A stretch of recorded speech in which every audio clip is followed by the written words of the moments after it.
Na mesma coletiva, o presidente Michel Temer falou da crise política criada pela saída do ministro da Cultura, Marcelo Calero. Pivô da crise, Marcelo Calero deu uma entrevista exclusiva à jornalista Renata Lopretti.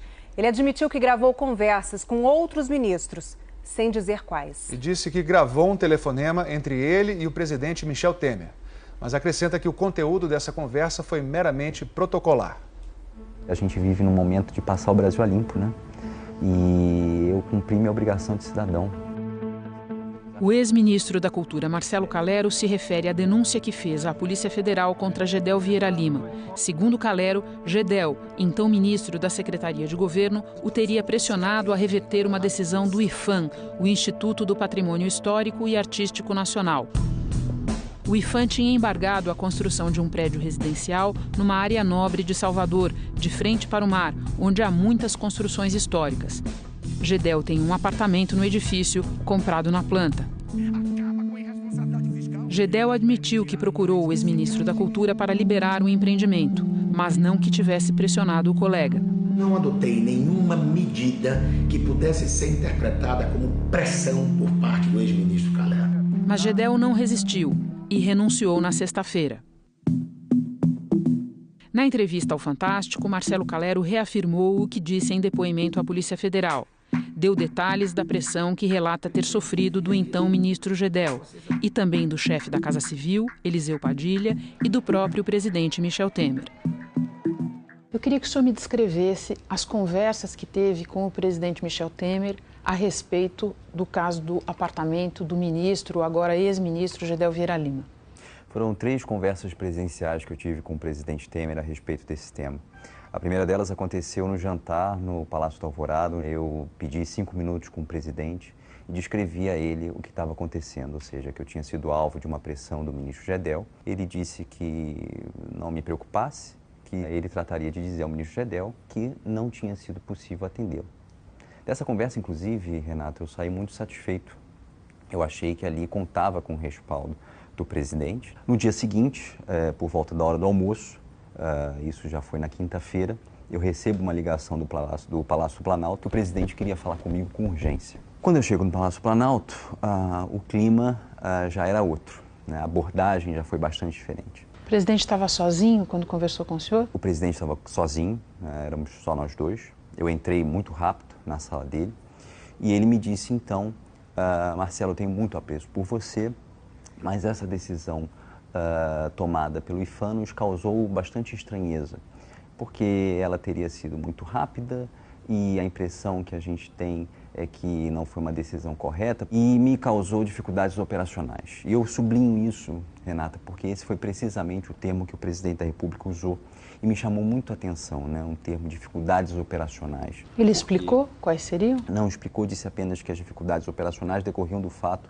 de que o Gedel teria ficado muito irritado com essa decisão.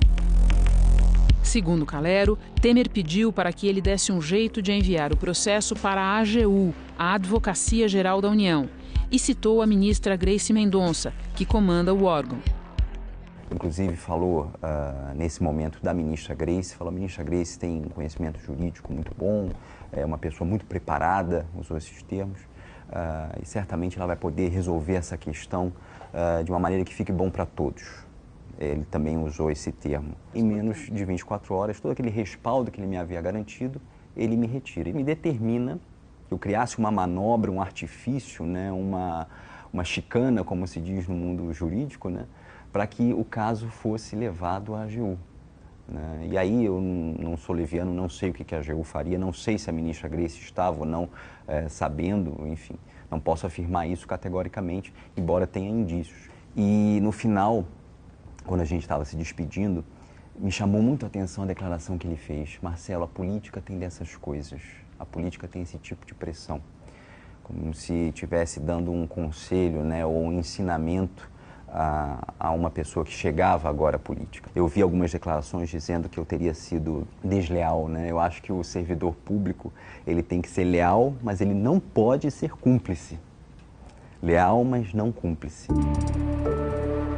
Calero afirma que passou a ser alvo de uma campanha difamatória dentro do governo. começaram com essa boataria, né, vinda aí do Palácio Planalto, de que eu deliberadamente teria pedido um encontro com o presidente da República para, de maneira ardilosa, né, sorrateira, gravar esta audiência, né, ou seja, entrar no gabinete presidencial com um instrumento, né, com uma ferramenta de gravação, né. Eu preciso dizer que isso é um absurdo, né? Isso aí só serve para alimentar essa campanha difamatória, né? E desviar realmente o foco das atenções. Eu acho que essa seria uma conduta muito típica dos políticos tradicionais de Brasília, né? Que se gravam mutuamente em encontros presenciais. Eu jamais entraria no gabinete presidencial por ser diplomata, por respeitar a liturgia dos lugares que eu frequento, com um ardil, né, com uma ferramenta sorrateira dessa natureza, né? O que eu fiz, sim, e isso é importante dizer, até por sugestão, né, de alguns amigos que tenho da Polícia Federal, eu, nos momentos finais, para me proteger e para dar um mínimo de lastro probatório de tudo aquilo que eu relatei no depoimento, eu fiz algumas gravações telefônicas, ou seja, de pessoas que me ligavam.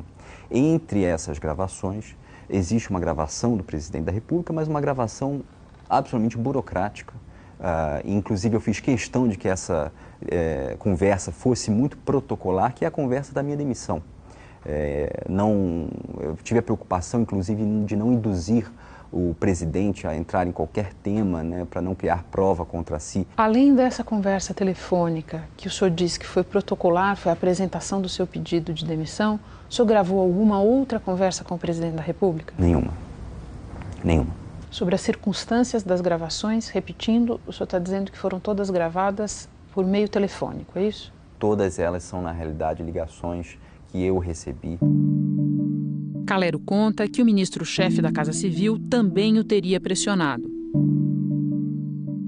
Eu queria que o senhor me descrevesse esse encontro com o ministro Padilha. Na verdade, foram 3 ocasiões em que o ministro Padilha abordou esse tema comigo, né? Em primeira ocasião, foi quando ele me liga com a tese de que, na medida em que o processo estava judicializado, o IPHAN não deveria adotar nenhuma medida administrativa a respeito. E me disse, inclusive, que a AGU, novamente, traria algum posicionamento nesse sentido. E aí também me impressionou bastante, né? Porque, mais uma vez, ficava patente que altas autoridades da República perdiam seu tempo em favor de um assunto paroquial, né? Que se referia a um interesse particular, pessoal de um ministro. A grande razão pela qual eu via que não havia mais viabilidade da minha permanência no governo foi quando eu recebo a última ligação a respeito desse assunto, que foi do secretário de Assuntos Jurídicos da Casa Civil, que é um assessor direto, muito próximo do presidente da República, e aí ele novamente insiste para que eu mande o caso para a AGU. E aí eu falei, bom, realmente o presidente quer que eu interfira nesse processo. O senhor gravou alguma conversa sua com o então ministro Gedel? Não posso responder essa pergunta. O senhor gravou alguma conversa sua com o ministro Padilha? Não posso responder essa pergunta. Por que o senhor não pode responder? Há um entendimento de que isso poderia atrapalhar as investigações. Eu posso falar que houve as gravações, mas não posso falar os interlocutores.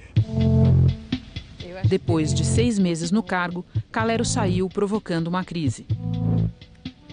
Como é que o senhor se sente nessa posição? Não desejava isso para mim, não desejava isso para o governo. Acho que, como eu dizia, o Brasil vive um momento de crise muito grave e, portanto, todos devíamos estar imbuídos no espírito de tirar o Brasil da crise. Mas me choca realmente em ver que interesses particulares ainda possam prevalecer numa dinâmica de governo. Certamente eles acharam que, para preservar o meu cargo de ministro, eu faria qualquer negócio. Eu jamais faria qualquer negócio para preservar cargo nenhum.